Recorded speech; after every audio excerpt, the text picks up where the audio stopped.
સૂર્ય મધ્યમ કદનો તારો છે જે સ્વયં પ્રકાશિત છે અને તે પોતાના પરિવારના બીજા સભ્યોને પણ પ્રકાશિત કરે છે. સૌપ્રથમ એ જાણવું જરૂરી છે કે સૂર્યની રચના કઈ રીતે થઈ.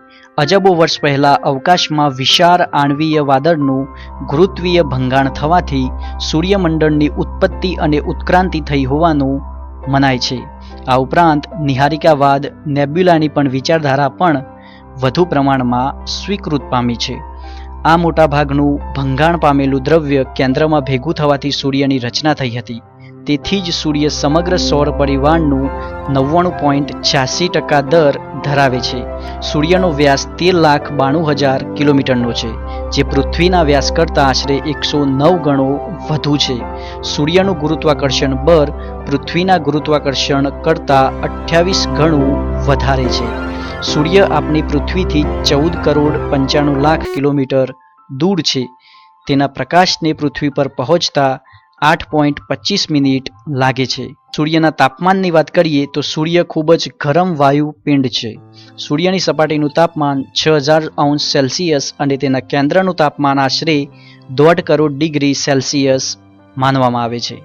સૂર્યમાં આટલી બધી ગરમી કઈ રીતે પેદા થાય છે એની વાત કરીએ તો પૃથ્વીના કેન્દ્ર ભાગમાં જે દબાણ અને ગરમી છે તેનાથી અનેક ગણું દબાણ અને ગરમી સૂર્યના કેન્દ્રમાં છે. તેથી અહીં થતી નાભિકીય પ્રક્રિયામાં સૂર્યદ્રવ્યના હાઇડ્રોજન પરમાણુઓનું એકીકરણ થતાં હિલિયમમાં રૂપાંતર થાય છે, જેના થકી પ્રકાશ અને ગરમીરૂપી પ્રચંડ ઉર્જા પેદા થાય છે.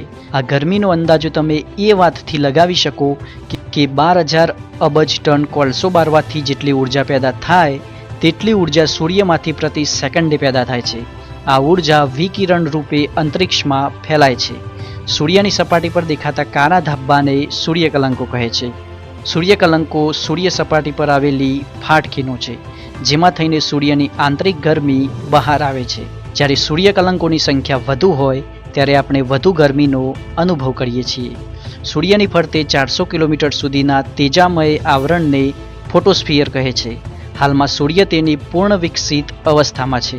વૈજ્ઞાનિકો દ્વારા એવું અનુમાન છે કે સૂર્ય બીજા લગભગ 5 અજબ વર્ષો પછી જ નષ્ટ થશે. સૂર્યને હિન્દુ ધર્મમાં સૂર્ય દેવતા તરીકે મહત્વનું સ્થાન આપવામાં આવ્યું છે. સૂર્યદેવના બીજા નામો જેમ કે ભાસ્કર, દિવાકર, સૂર્યનારાયણ, ભાનુ વગેરે છે. સૂર્યદેવનું વાહન 7 ઘોડાવાળો રથ છે, જેના સારથી અરુણ છે. આ ઉપરાંત વૈદિક મંત્રોમાં સૌથી પવિત્ર એવો ગાયત્રી મંત્ર પણ સૂર્યને સમર્પિત ગણવામાં આવે છે. ભારતમાં ઓડિશામાં આવેલા કોણાર્કનું સૂર્ય મંદિર અને ગુજરાતના મહેસાણામાં આવેલું મોઢેરા સૂર્ય મંદિર સૂર્યદેવને સમર્પિત છે. તો દોસ્તો, આ વિડીયોમાં આટલું જ. ફરીથી મળીશું નવા ઇન્ટરેસ્ટિંગ ટોપિક સાથે. ત્યાં સુધી વિડીયોને લાઇક, કમેન્ટ અને શેર કરી દેજો અને થઈ શકે તો ચેનલને સબસ્ક્રાઇબ પણ કરી લેજો, કારણ કે આવા ઇન્ફોર્મેટિવ વિડીયો આ ચેનલમાં આવતા રહેશે.